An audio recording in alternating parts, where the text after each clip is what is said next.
There's two quick disclaimers before I actually get started with this video. Is that number one, yes, I do have a cold, which is why my voice might sound funny, and number two, I know that model numbers differentiate between different generations of the iPhone, but I want to teach others how to identify generations of the iPhones via physical exterior traits. So without further ado, let's go ahead and begin. So the way I identify a first generation iPhone is with the silver housing and a black plastic on the bottom, and just this overall appearance. Is this kind of type of design is exclusive to the iPhone 2G.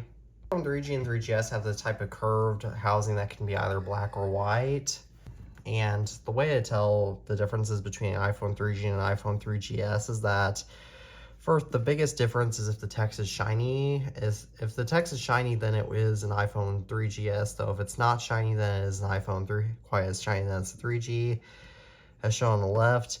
And if it also doesn't show, the storage capacity on the back, then it's an 8GB 3GS, but if it shows an 8GB storage capacity, then it is an iPhone 3G.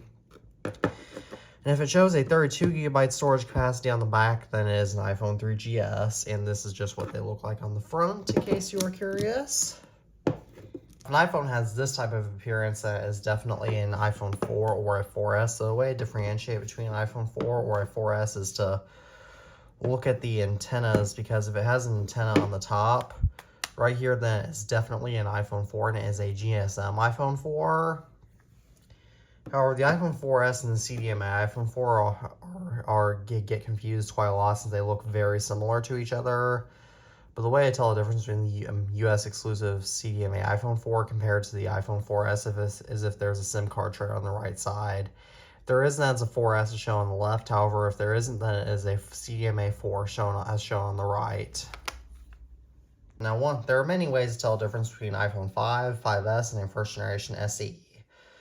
The biggest giveaway of an iPhone 5 is if it comes in the slate color, which is exclusive to the iPhone 5, and if it comes in this rose gold color, then it is exclusive, then it is an iPhone SE1, because rose gold was an SE1 exclusive with this type of design. Another way to tell the difference between these three iPhone models is that if there is a square on the home button, on the front of the home button, like he has shown here, then it is an iPhone 5. However, if there is not, then it is either a 5S or an SE. So if you see an iPhone SE label on the back, then you know that is for sure an iPhone SE1 and not a 5S. And if you look here and see the bolder iPhone text compared to the thinner iPhone text on the iPhone 5S, then if it's bolder, then you know it's a 5. So yeah. The easiest way to tell an iPhone 5C apart is if it's in this colorful type of curved small housing. Like this type of design is just exclusive to a 5C. So if you see this type of design, then you know it's 5C.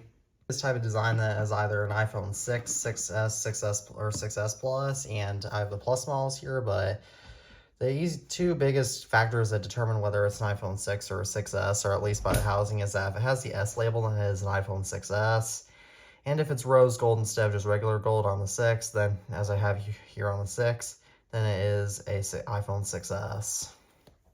If you see this type of design on an iPhone, as you can tell right here, these are either iPhone 7s, 8s, 8 Pluses, 7 Pluses, or SE2 second generations or third generations. Now, if it has dual camera lenses on the back, then you can tell right off the bat that it's either an iPhone 7 Plus or an 8 Plus.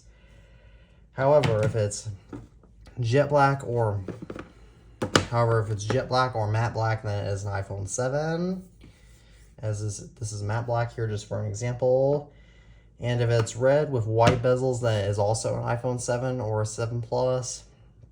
And if it's red with black bezels, as you can tell here, it's either an iPhone 8, SE2, or SE3. However, it has the aluminum color appearance versus the glass color appearance, as I can tell here when comparing my iPhone 7 to my SE2. If it's aluminum, then it's an iPhone 7. Otherwise, it is an iPhone 8, SE2, or SE3. And if it has the text on the back, then it's if it has iPhone text, then it is an iPhone 8 or 7. However, otherwise, it is an SE2 or 3. And if it's black or pure white, then it is an iPhone SE2 or 3. iPhone 10 and the 10s look almost exactly alike. However, the easiest way to tell is that if it's gold, then it's obviously an iPhone 10s or 10s Max, because gold was not on the iPhone 10. But another way to tell is if you're not sure is that the 10s is on the left while the 10 is on the right is that if there's an antenna on the bottom, that is an iPhone XS. However, otherwise it is a 10. 11 series of phones and higher are a little bit harder to identify apart, tell the differences between, but you still can. And the easiest way to tell on the back side, on the sides, that if it's an iPhone 11 series or a 12 series and newer, is that if it has curved edges, then it's an 11 series phone. However, otherwise it's a 12 series phone or newer. And some other key differences to look for are the sizes and the notch, since the 11 has a pretty wide notch, as you can tell, but the 12 series has shrunk it down slightly a bit, and then on the iPhone 13 series, they shrunk it down even more. And the standard 14 also has that shrunken one, and then the 14 Pro, 15, and 15 Pro have the dynamic island. And if you see 3 camera lenses on the back, then it is a Pro iPhone, however, otherwise it is not. And the standard iPhone 11 came in red, yellow, green, purple, black, and white. The iPhone 11 Pro came in gold, as I have here, midnight green, space gray, and silver. The iPhone 12, standard 12 came in, and the 12 mini came in red, green, blue, black, white, and purple. The iPhone 12 Pro and 12 Pro Max came in Pacific blue, gold, graphite, and silver. And then the iPhone 13 Pro came in, I believe, space gray, silver, Sierra blue, and gold. And the standard iPhone 13 came in red, blue, pink, green, black, and white. And the iPhone 14 Pro came in, well, as you can tell here in the reflection, if I show you guys, it came in gold, purple, space black, and silver. And the standard iPhone 14 came in red, yellow, blue, purple, black, and white. Then the standard iPhone 15 came in pale pink, yellow, green, blue, and white. The iPhone 15 Pro comes in blue, titanium blue, white titanium, natural titanium, and black titanium. So that is and you can also look by the approximation of the camera bump size too, as if it's bigger, as if it's really big, then it's either the biggest camera bump is on the iPhone 14 Pro, the 13 Pro and 15 Pro have about the same size camera bumps. The 12 Pro is a little bit bigger than this on my 11 Pro Max.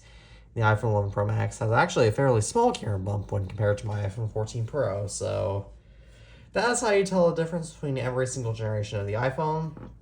As always, thank you all for watching this video. I'm the iTunes Fanboy, and as always, peace out.